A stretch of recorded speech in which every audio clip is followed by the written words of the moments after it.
De Don Charles Poulet, Histoire de l'Église, l'Antiquité, chapitre 4, les querelles christologiques 431-451, deuxième partie, le monophysisme.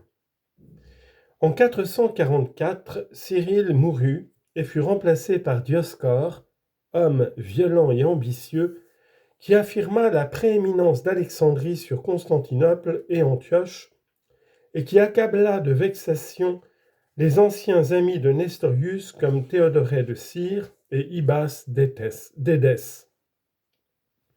Il put rallier à lui une clientèle nombreuse. En effet, les Zelanti n'avaient jamais admis que la conversion des défenseurs de Nestorius eût été sincère.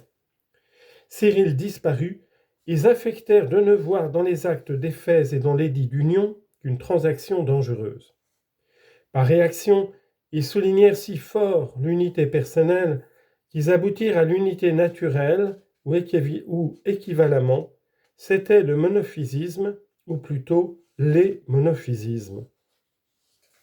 Premièrement, les systèmes monophysistes.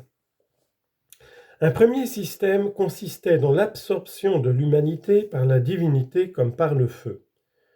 De même que les choses que l'on jette dans le feu deviennent semblables à l'essence du feu, de même aussi la nature divine a reçu la nature humaine, l'a enfermée dans sa propre nature, l'a changée et l'a faite désormais une sans division en essence comme en prosopone. Pareille théorie impliquait le théopaschitisme, autrement dit, l'attribution des souffrances et de la mort à la nature divine, puisque celle-ci subsistait seule. Elle devait aboutir aussi, semble-t-il, au docétisme, car si l'humanité a disparu, encore faut-il qu'il en subsiste un fantôme capable de tomber sous notre vue. À l'opposé, une seconde théorie obtenait l'unité de nature par l'absorption de la divinité dans l'humanité, en sorte que le Verbe cessait réellement d'être Dieu pour devenir homme. Ainsi, soit courantes, soit congelées, les eaux ne sont-elles pas deux essences d'eau ? Restait à parvenir au monophysisme, non en supprimant l'une ou l'autre des natures, mais en les mélangeant, pour aboutir à un tertium quid, nature unique nouvelle, qui n'est ni l'humanité ni la divinité. Ainsi l'oxygène et l'hydrogène combinés donnent-ils l'eau.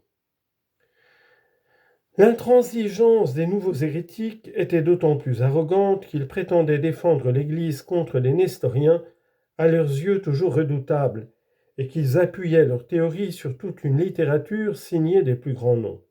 Athanase, Grégoire le Thaumaturge, Jules de Rome. Ils le croyaient du moins. En fait, c'étaient les écrits pseudépigraphes d'Apollinaire qui se couvraient de ces autorités indiscutées. 2. La lutte, synode de Constantinople, brigandage d'Éphèse et concile de Chalcédoine.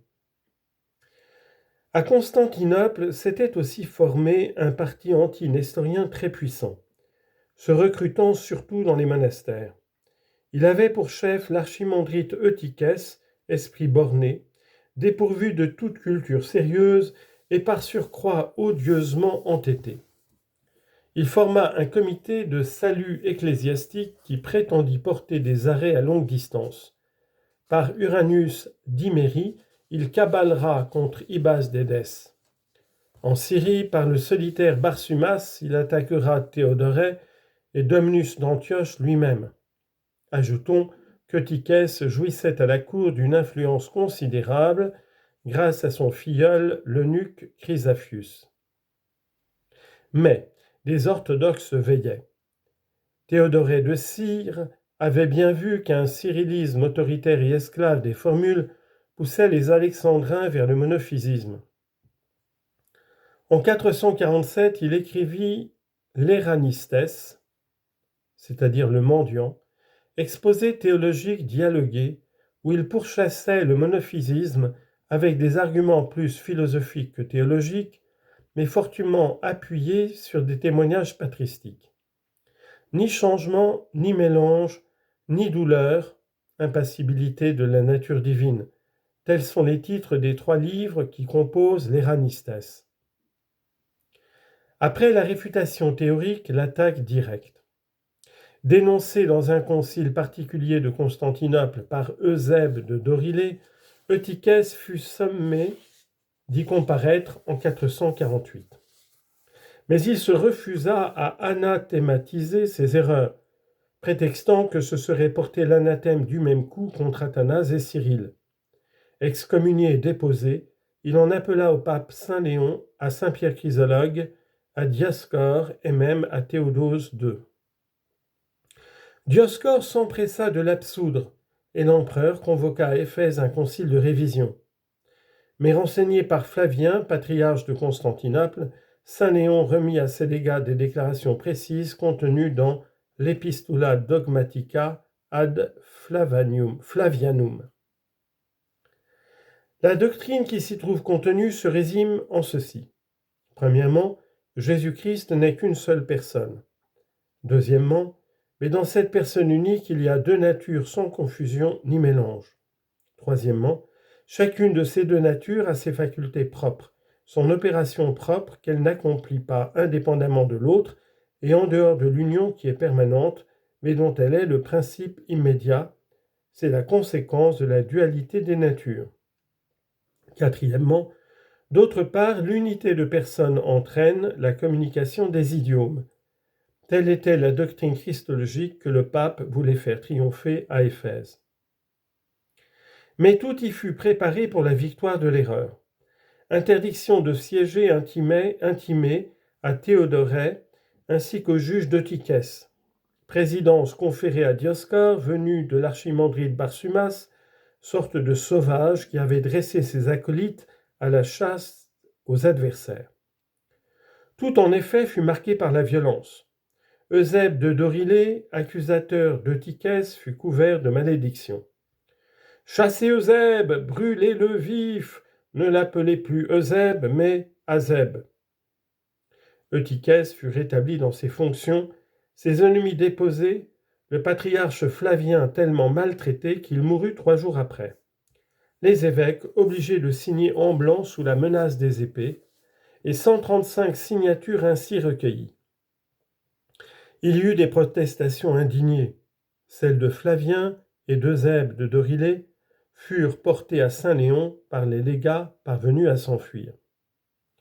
Le pape réunit aussitôt un concile assez nombreux qui flétrit le brigandage d'Éphèse. D'autre part, en 450, Théodose II eut pour successeur sa sœur Pulchérie, qui épousa le général Marcien, tous deux fermement orthodoxes. De là un revirement complet. Le nouveau patriarche de Byzance, Anatolius, condamne Eutychès et souscrit l'Epistola Dogmatica. Tout semblait arrangé, si bien que Saint Léon crut un nouveau concile inutile, mais Marcien insista. Réuni à Chalcédoine, le 4e concile général comptait 630 évêques sous la présidence des légats pontificaux. L'Epistola Dogmatica y fut acclamée et un symbole décrété qui disait « Nous confessons un seul et même Christ Jésus, Fils unique, que nous reconnaissons être en deux natures, sans qu'il y ait ni confusion, ni transformation, ni division, ni séparation entre elles. Car la différence des deux natures n'est nullement supprimée par leur union, tout au contraire, les attributs de chaque nature sont sauvegardés et subsistent en une seule personne. Ni monophysisme, ni nestorianisme. Malheureusement, on ne poussa pas assez loin le travail d'interprétation et il ne se trouva personne pour montrer comment les décisions de Chalcédoine ne contredisaient pas celles d'Éphèse ni les enseignements de saint Cyril. Dès lors, le malentendu subsista.